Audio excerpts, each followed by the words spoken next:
కానీ వీళ్ళనేదో మాటలన్నారని చెప్పి భగవంతుడు వాళ్ళకి యాక్సిడెంట్ అవ్వాలని చెప్పారంటే, ఇప్పుడు నేను చూస్తాను గదా! ఈ మాట్లాడే వాళ్ళంతా పొద్దంతా పూజలు చేస్తా ఉంటారు. సో, మేమిన్ని పూజలు చేశాం కాబట్టి అంటే భక్తిలో భగవంతుడు ఫస్ట్ ఆఫ్ ఆల్ అలాంటి ట్రాజిక్ సీన్స్ చెయ్యడు. ప్లస్ ఈళ్ళు భక్తి చేస్తున్నారన్న మాటే గాని భక్తిలో ధర్మమే లేదు.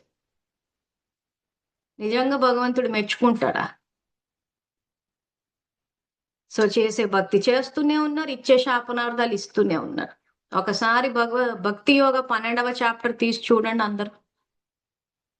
1వ శ్లోకం నుంచి 12వ శ్లోకం వరకు చదివి చూడండి. నిజంగా మీరు చేసే పనులు భగవంతుడు ఇష్టపడుతున్నాడా?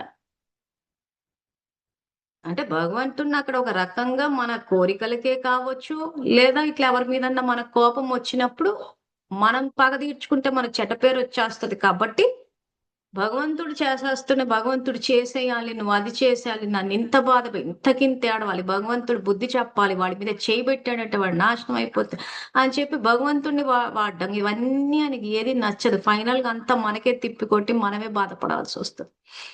చేసుకున్న కర్మ ఎక్కడికి పోదంటారు చూసారా అయితే.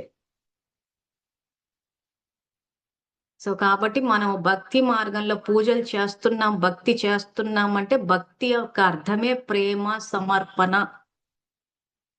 సో, జ్ఞాన మార్గంలో డైరెక్ట్‌గా కనెక్ట్ అవుతారు. భక్తి మార్గంలో పూజ విధి విధానాల ద్వారా చేస్తూ నెక్స్ట్ స్టెప్‌లో ఆయన కనెక్ట్ అయ్యి ఫైనల్‌గా మన భక్తిలో కూడా ధర్మం ఉండాలి.